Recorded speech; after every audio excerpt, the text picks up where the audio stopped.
그러면은 좀 친숙하신가요?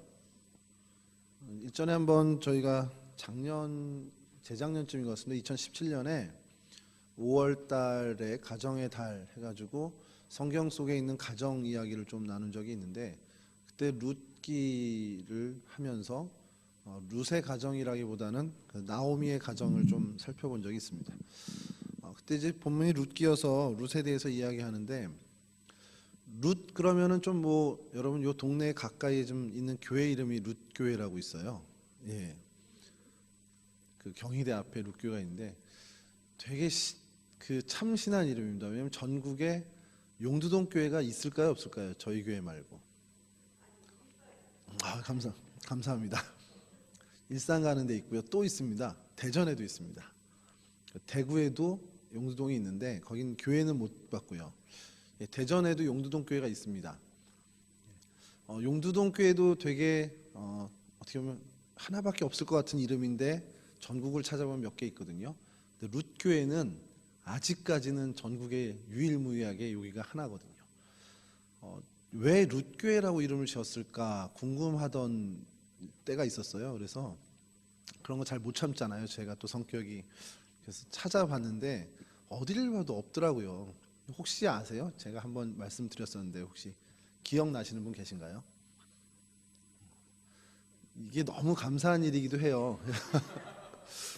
이렇게 설교를 하고도 오랜 시간이 지나지 않았는데 여러분들이 정말 깨끗하게 잊어주시니까 그걸 또 이렇게 해도 룻이 보아스 집에 그 밭에 가서 나달을 줍죠. 아주 하나하나 정성을 다해서 줍습니다.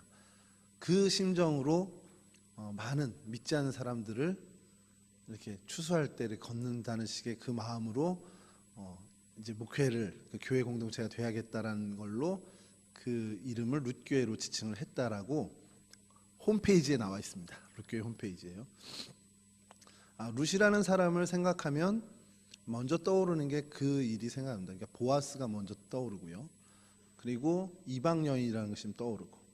그래서 룻에 대해서 이렇게 하는데, 룻이라는 그럼 이름은 또 뜻이 뭘까요? 룻 그러면 그 이름의 뜻, 그 단어 자체의 뜻이 뭘까요?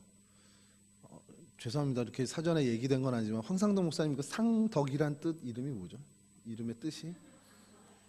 네, 상덕. 예, 서로 상자에. 네? 큰 덕. 그럼 어떤 뜻이? 서로 덕을 이렇게 주고받고. 예, 그런 이름. 저는 여러분 우주할 때 우가 제가 쓰는 우자입니다. 하늘 우자라고도 쓰고 지부자라고도 쓰는데, 그리고 보배진자를 쓰다 보니까 제가 저희 집의 보배가 되든 하늘의 보배가 되든 그런 마음으로 저희 할아버지가 지어주신 이름이거든요. 룻은 무슨 뜻을 갖고 있냐? 우정이란 뜻, 그리고 친구라는 뜻을 갖고 있습니다. 그러니까 뭐 그것을 지은 뭐 어떤 의도에서 졌는지 잘 모르겠지만, 누가 졌는지 잘 모르겠지만 그 의도는 모든 사람들에게 어떤 친구가 되어주라는 어떤 그런 뜻이 있었기 때문에 그 이름을 지어줬겠죠. 이름의 뜻은 우정 혹은 친구라는 뜻을 갖고 있었고요. 룻은 우리가 잘 알다시피 이스라엘 사람이 아니라 모압 여자였습니다. 그리고 엘리멜렉과 나오미 부부의 며느리였죠. 큰 며느리였고 말론이라는 사람의 아내였습니다. 근데 이제 먼저 남편을 여의게 되고 후에 보아스와 결혼을 해서 오벳을 낳게 되고 그 일은 뭐냐? 다윗의 증조모가 되었다라는 것과 동일한 이야기입니다. 여러분 성경에서 여자 이름을 따서 지은 성경책은 딱 두 권 나옵니다. 뭐죠? 룻기와 에스더. 예. 이게 굉장히 영광스러운 거 아닙니까? 근데 에스더는 유대 민족이었죠. 유대 민족으로서 왕후가 됐던 사람인데, 이 성경에 기록된 에스더와 룻기 여자 이름을 따서 지은 것이 두 권밖에 없는데, 그것도 이방 여자의 이름을 따서 기록된 책. 이게 굉장히 어떻게 자존심이 강한 이스라엘 백성들에게는 얼핏 매치가 되지 않는 그런 어떤 이야기인데, 그만큼 룻이라는 사람이 그 한 여인으로서뿐만 아니라 어떤 믿음과 신앙에 있어서 굉장히 존중받는 그런 사람이 되었다라는 것을 저희가 반증하는 그 증거로 볼 수가 있게 됐다라는 것이죠. 룻이 등장하던 이 시기는요, 시기적으로는 사사기 시절이었습니다. 사사기 시절이었는데 어느 사사 시대인지는 분명하게 나와 있지는 않습니다만 에훗 시대일 거라는 설이 있고요. 또 한쪽에선 드보라 시절이 아니겠냐라는, 그러니까 이제 모압과 그렇게 크게 긴장 관계가 있지 않았던 시절이었을 거라는 것을 추정한다라는 겁니다. 근데 이때 시대적인 배경을, 그때 일어났던 일을, 적어도 이 룻이 그리고 또 그 시 부모님이 되는 엘리멜렉과 나오미의 가정에 일어났던 일이 있었던 그 시절에 흉년이 들었어요. 그 유대 땅에 흉년이 들었고, 그 흉년의 원인이 뭐였냐? 그냥 자연 현상이 이렇게 저렇게 되다 보니까 우연하게 흉년이 들었다가 아니라 하나님의 징벌에 가까운, 하나님의 징벌에 가까운 흉년이 들게 되었습니다. 여러분 생각해 보면요, 젖과 꿀이 흐르는 땅으로 분명히 인도하셨는데 그 약속의 땅에, 그 가나안 땅에 비가 내리지 않아서 흉년이 들었습니다. 여긴 분명히 약속의 땅이고 하나님이 보내주신 땅이고 하나님이 원해서 내가 여기 서 있는데 그 약속이 이루어지지 않고 뭔가 비옥하고 젖과 꿀이 흐르게 해주신다 그랬는데 그게 일어나지 않는다 그러면 뭔가가 잘못된 거라니까 한번 생각해 봐야 된다는 겁니다. 이스라엘 백성도 마찬가지죠. 젖과 꿀이 흐르는 땅으로 인도하신 그 약속의 땅으로 인도해 주셨는데 젖과 꿀이 흐르기는커녕 정말 기근에 시달리게 되는 상황이 벌어졌다면 이건 뭔가가 잘못된 거라는 겁니다. 우연이 된 것이 아니라 하나님이 어떠한 일로 징벌을 내리신 거라고 생각이 든다면 빨리 살펴봐야죠. 뭐가 잘못됐는지. 그래서 그걸 찾아내고 그것을 빨리 고쳐야 합니다. 이스라엘 백성들이 그렇게 돼야 했는데 이스라엘 백성들이 사실 그런 부분에 있어서 기민하지 못한 것이 이 사사 시절이었습니다. 사사기 시절에 이 패턴이 계속 반복됩니다. 뭔가 하나님 앞에 잘못을 하고 그래서 하나님이 징벌적인 차원으로 뭔가 이방 민족을 쓰든지 아니면 기근을 주든지 하여간 징계를 내리시면 그것으로 인해서 고통을 받고 그래서 다시 한참 후에 하나님을 찾게 되고 그럼 하나님이 그 일을 해결할 선지자든지 사사를 등장시켜서 그 일을 해결시켜 주고 그러면 그렇게 구원받은 백성들이 또 평안을 누리다가 안일해지고 또 안일해지다 보면 하나님 앞에 범죄하고 그러니까 이 패턴이 계속 돌아가는 게 이 사사 시절이었어요. 범죄, 징계 그리고 회개, 사사를 통한 구원 이 계속되는 패턴이 돌아가던 시절에 그 징계 중에 하나였던 흉년이 들게 되었습니다. 이때 한 가정이 등장하는데 바로 엘리멜렉과 그의 아내 나오미였습니다. 이름이 좋아요. 이 엘리멜렉이란 이름이 하나님이 왕이시다 이런 뜻을 갖고 있고요. 나오미는 희열, 기쁨이란 뜻을 갖고 있습니다. 자, 근데 그들에게 아들 둘이 있었는데 아들들이 하나는 말론, 하나는 기럧이었습니다. 근데 왜 이런 이름을 지었는지 모르겠지만 뜻이 참 어려운 뜻을 갖고 있습니다. 말론은 병약자, 기럧는 결핍, 낭비나 결핍 이런 뜻을 갖고 있었습니다. 분명히 그냥 상상하건대 어떻게 보면은 좀 건강하게 어떤 이렇게 태어나진 않았지 않을까. 그래서 아니면 자라나는 중에 뭔가 큰 병이 있었나 싶을 정도로 이름을 그렇게 지었습니다. 말론과 기럧, 병약자와 결핍이라는 이름. 여러분 살다 보면 우리가 만나게 되는 많은 어려움들이 있죠. 저도 그렇고 여러분들도 그렇고 우리가 살아가다 보면 개인적인 문제도 또 가정의 문제도 또 공동체적인 문제도 분명히 맞닥뜨리게 됩니다. 신방 다녀보면 기도 제목을 나누게 되는데 기도 제목 중에 제일 많이 나오는 기도 제목이 뭘까요? 여러분들 지금 갖고 계신 기도 제목 중에 제일 먼저 떠오르는 게 기도 제목 좀 주세요. 그럼 제일 먼저 나오시는 게 뭐죠? 적어도 제가 다니던 그 교구 안에 가정들은 대부분은 가족이 제일 먼저 나왔습니다. 가족의 기도, 특별히 자녀들의 기도를 좀 많이 하죠. 아까도 저 장전사님하고 조금 얘기를 했던 건데요. 신방을 가서 이렇게 너무 이렇게 병이 좀 위중해서 누군가가 붙어 있어야 되면 아들이 붙어 있는 것보단 딸이 붙어 있더라고요. 안 그러세요? 따님들이 훨씬 더 가까이서 아들들보다. 병원 신방을 가요. 그래서 권사님 뭐 괜찮으세요? 뭐 좀 어떠세요? 이렇게 얘기하다가 우리 딸이 하루 종일 있어 이렇게 얘기하시면 참 좋다는 얘기시잖아요. 그런데 아들이 나타나면요, 그 딸은 안중에도 없습니다. 그래서 제가 그걸 보면서 결국 엄마에겐 아들인가? 이제 그걸 이제 장 선생님하고 잠깐 얘기를 했는데, 근데 아들들은 사실 안 그렇잖아요. 되게 무심한 것 같기도 하고. 그래서 기도 제목도 근데 별반 차이가 없습니다. 이렇게 어르신들, 특별히 어르신일수록 기도 제목을, 자녀들을 위한 기도 제목을 받으면 아들이 먼저 나오고요. 그다음에 외손자보다는 친손자가 먼저 나오고. 예, 요즘은 이제 안 그러죠. 이제 젊은 분들은 좀 안 그런데 연세 있으신 분들은 아직은 그렇습니다. 뭐 이랬던 저랬던 기도 제목 달라고 그러시면 여러분들의 마음속에 제일 먼저 자녀들, 가족들이 그 안에 있는 건 마찬가지죠. 그런 다음에 뭐 건강 문제라든지 경제 문제라든지 뭐 진로의 문제, 이런 것들이 있겠죠. 가족을 위한 기도, 그 다음에 교회를 위한 기도들이 그래도 우리 용두동교회 식구들에게는 많이 나옵니다.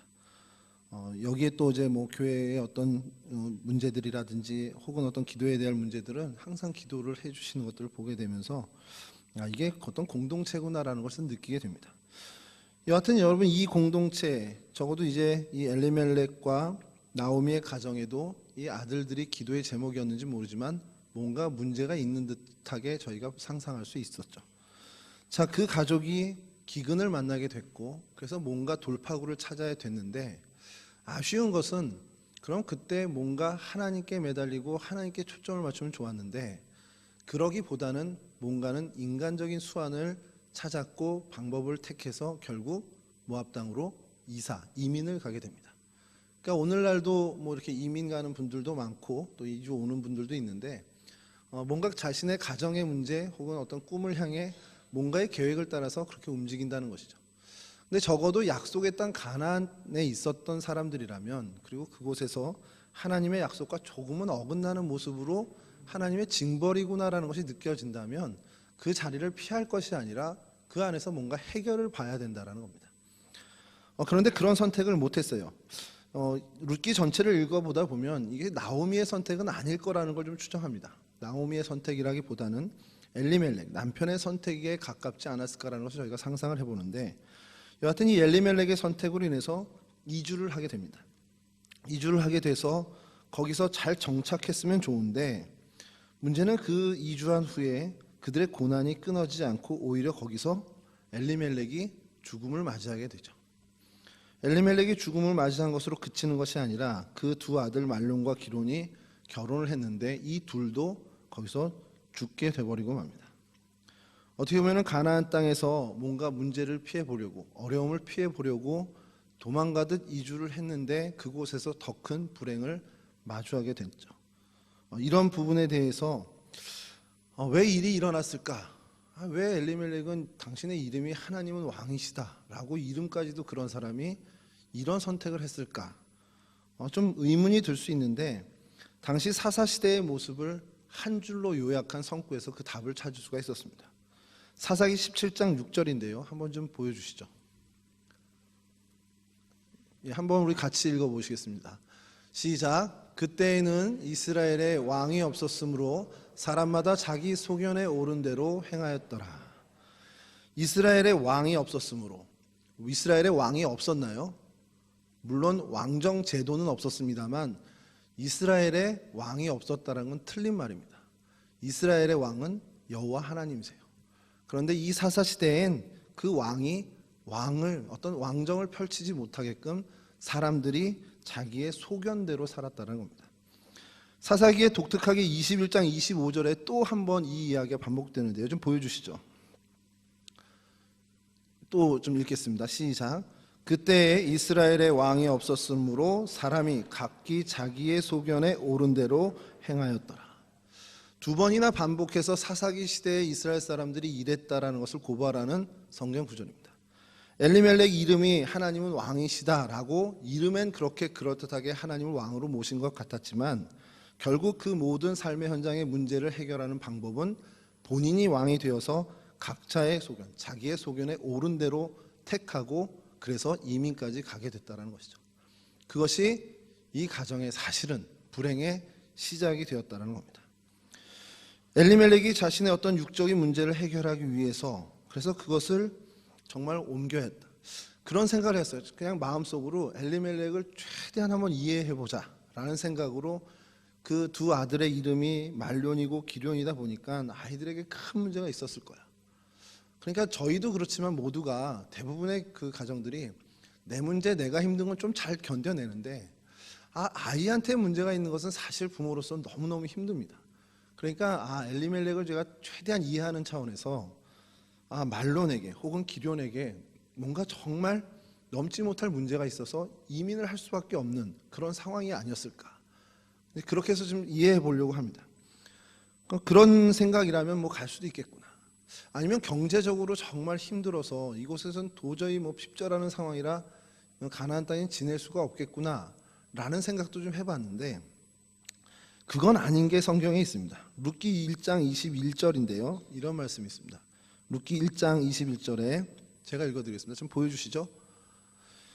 내가 풍족하게 나갔더니 여호와께서 내게 비어 돌아오게 하셨느니라. 여호와께서 나를 징벌하셨고 전능자가 나를 괴롭게 하셨거늘 너희가 어찌 나를 나옴이라 부르냐 하니라.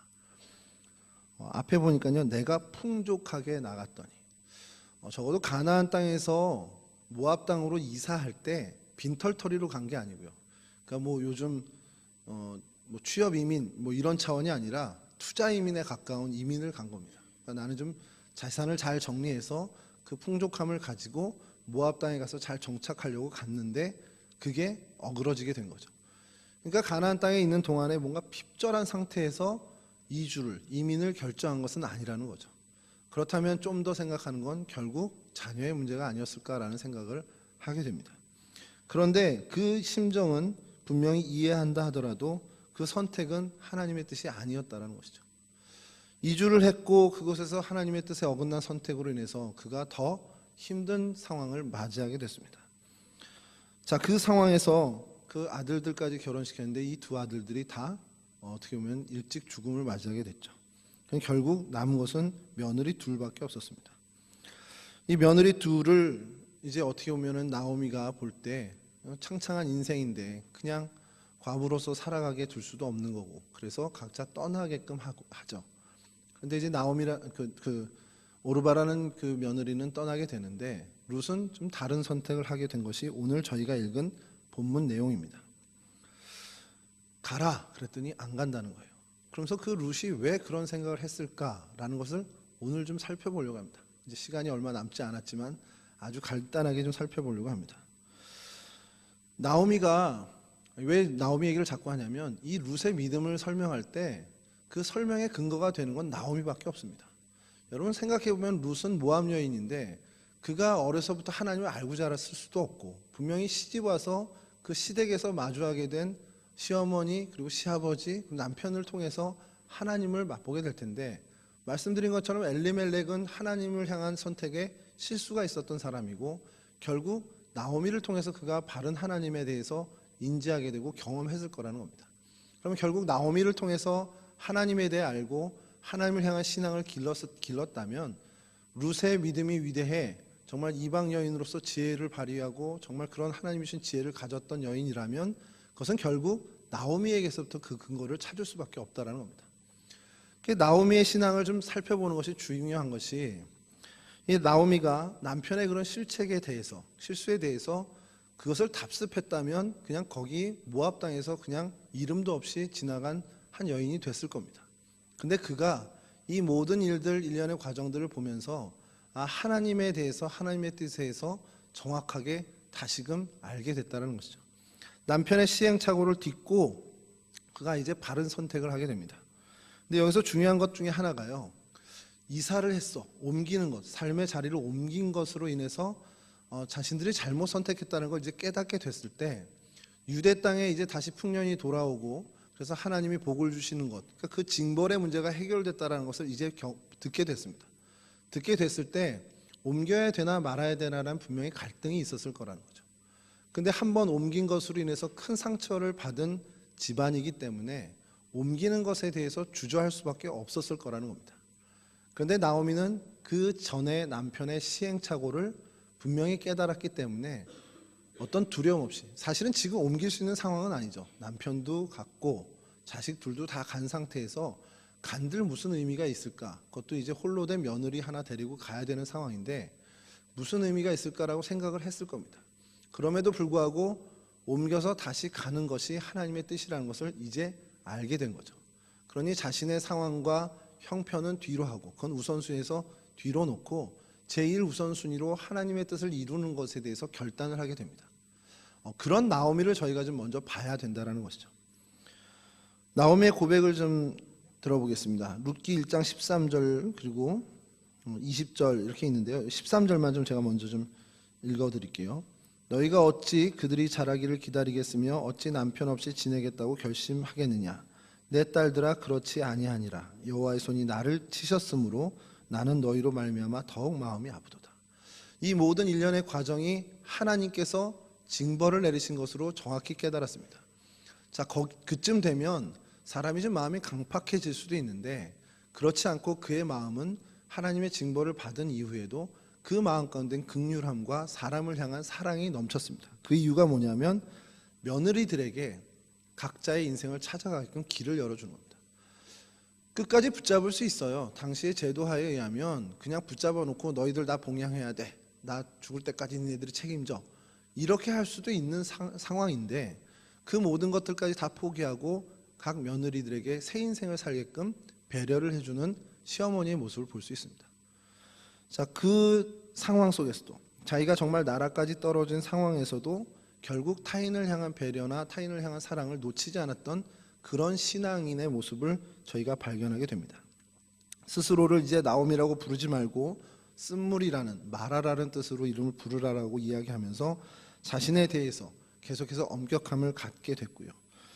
어쨌든 그러한 상황에 유대 땅에 다시 하나님의 그 징벌의 문제가 해결되고 그래서 그곳으로 돌아갈 결단을 하고 가면서 룻을 데리고 갑니다. 근데 룻에게 얘기한 것이 오늘 본문이죠. 제발 따라오지 마. 이제 가란 말이야. 이제 그렇게 얘기를 하는데 룻이 뭐라고 합니까? 나 그럴 수 없습니다. 죽음이 어머니와 나를 갈라놓기 전에는 내가 절대 어머니 안 떠날 겁니다. 그리고 어머니 계신 곳이 내 곳이 되는 거고 어머니의 땅이 내 땅이 되고 어머니가 섬기는 하나님이 내 하나님이 될 겁니다. 라고 고백을 합니다. 사실 사람이 드릴 수 있는 굉장한 고백 중 정말 멋있는 고백을 룻이 하고 있어요. 근데 아까도 말씀드린 것처럼 룻이 도대체 언제부터 하나님을 알았냐는 겁니다. 황상동 목사님은 태어나서부터 하나님을 아셨고 저도 태어나면서부터 교회를 다닌 사람이고 박주영 목사님께 물어보질 못했네요. 근데 이렇게 보면은 태어나면서부터 예수님을 안 사람처럼은 보입니다. 나면서부터 하나님에 대해서 듣고 하나님에 대해서 경험하고 교회를 알게 되고 그런다면야 무리가 없겠지만 모압 땅에서 그랬을 리는 없고 그럼 자라면서 믿는 친구들이 있어서 교회나 하나님에 대해서 들어보면 그것도 아닐 터고 결국 룻이 하나님을 경험할 수 있는 정말 유일무이한 수단 그 통로는 결국 나오미밖에 없었다는 거죠. 자, 그를 통해서 하나님을 접하게 됐는데 그 통로가 얼마나 멋진 통로였길래 룻이 사람이 하나님께 드릴 수 있는 고백 이러한 정말 근사한 신앙 고백을 할 수 있었겠냐는 거예요. 결국 그것은 나오미의 신앙의 어떻게 보면 계승이라고밖에 볼 수 없습니다. 룻이 이만큼 하나님으로부터 칭찬받고 정말 성경에 당신의 이름이 등장하는 성경이 있을 정도로 많은 사람들로부터 그 신앙이 인정받고 또 얼마 지나지 않아서 보아스와 만남을 이루고 그래서 다윗의 조상 그리고 멀게 봐서는 예수님의 조상의 반열에까지 서게 된 이 룻이 그 신앙이 얼마나 칭찬받을 만한 신앙이길래 하나님이 이렇게 그를 높여주시는가. 결국 그 신앙이 나오미에게서 출발했다는 겁니다. 그러면 여러분 오늘 제목은 비록 룻이지만 우리가 룻의 그 어떤 모습들 찾아보니까 많더라고요. 룻에 대해서 배울 점들 해서 자료를 찾아보니까 제일 먼저 나오는 게 효심이 가득한 며느리 이렇게 나와요. 두 번째가 하나님을 향한 신실한 믿음이 있었다. 그리고 암담한 상황 속에서도 긍정적인 자세를 놓치지 않았다. 그리고 모든 성읍 사람들에게 인정받는 여인이었다. 그러니까 룻에 대해서는 이렇게 교훈을 이제 많은 자료들이 동일하게 이 얘기를 합니다. 이건 저희가 당연히 룻기를 보면서 배워야 할 점인데 여기서 그치는 것이 아니라 한 걸음 더 들어가서 저희는 나오미에게서 좀 뭔가를 배워야겠다는 겁니다. 사실 고민을 좀 했어요. 오늘 이 설교 저희가 지난달에 준비하면서 믿음의 여인들 하면 룻을 해야겠다 하는데 제목은 룻으로 가고 싶지가 않은 거예요. 나오미로 했으면 좋겠는데 그러면 다들 의심의 눈초리로 저를 바라볼 것 같아서 어쩔 수 없이 룻을 해놓고 그래, 룻을 통해서 나오미를 발견하자. 나오미의 위대함을 좀 봤으면 좋겠습니다. 오늘 이 시간엔 룻의 그 효심과 룻의 그 긍정적인 믿음, 그리고 그 어떤 모든 사람들에게 인정받는 그러한 삶의 모습까지는 저희가 배우는 건 그냥 기본으로 접어두고 나오미에게서는 배웠으면 하는 것이, 여러분, 룻을 만들게, 그 근사한 신앙을 가진 룻을 만들게 된 나오미, 도대체 하나님이 어떻게 나오미를 사용하셨길래 그의 근사함을 이렇게 만들게 되셨는가? 여러분, 나오미는요, 적어도 시행착오 있어서만큼은 어쨌든 간에 실수를 2번 반복하지 않은 믿음을 가졌다라는 겁니다. 그것이 오늘 성경을 통해서 저희가 깨닫게 되는 되게 중요한 사항 중에 하나죠. 오늘 새벽에 황상동 목사님 그 사사기 시절에 대해서 이야기를 하면서 제가 좀 듣게 된 것 중에 하나가, 뭔가 일이 잘못되고 뭔가 이제 징벌을 받을 때 자꾸 밖에서 원인을 찾아요. 뭐 저희 습성이 그렇습니다. 뭐가 일이 잘못되면 이거 뭐 제가 잘못해서 저렇게 된 거 아니야. 황 목사가 저렇게 해서 일이 이렇게 됐네. 이렇게 된다라는 거예요. 근데 나오미는 그렇지 않다라는 겁니다. 이 모든 일에 결국 우리 가족이 뭔가 잘못 선택했고 그 실수로 인해서 일이 벌어졌다라는 것. 그러니까 그 문제의 원인을 내부에서 내 자신을 먼저 성찰하는 것으로서 시작된다라는 겁니다. 그렇게 될 때 자기가 정돈되고 자기가 하나님 앞에서 반듯하게 세워지는 그 일이 당연히 이루어질 수밖에 없다라는 것이죠. 그리고 그 모든 상황 속에서도 정말 무너질 수밖에 없는 상황으로 저희가 설명할 수밖에 없는데, 그런 열악한 모든 상황에서도 그는 결국 하나님을 향해서 원망의 말 한마디 하지 않는 자신의 입술까지도 지키는 신앙을 가졌다라는 겁니다. 뭔가 일이 잘못되고 내 뜻대로 잘 안 되면요, 원망부터 튀어나오죠. 그게 하나님이어도 상관없습니다. 특별히요, 여러분, 아들 둘이 있었는데 아들 둘이 다 앞서갔습니다. 이쯤 되면 하나님, 글쎄요, 이쯤 되면 하나님께 대해서 원망하지 않을까라는 생각이 드는데, 그 부분에 대해서도 나오미는 철저하게 하나님을 향한 그 신앙을 지켰다라는 겁니다. 룻이 이 모든 것을 지켜봤어요. 나오미의 가정, 우리 시댁이 이렇게 저렇게 해서 무너져 가는 것들을 보고, 어떻게 보면 욥의 아내가 욥에게 했던 것처럼 저주하고 죽으라라고 권면하고 싶을 정도의 상황까지 갔음에도 나오미는 끝까지 하나님의 뜻을 따르기 위해서 유대 땅으로 이사할 결심까지 하고 결단을 하게 됩니다. 그런 모습을 룻은 다 처음부터 끝까지 지켜본 거죠.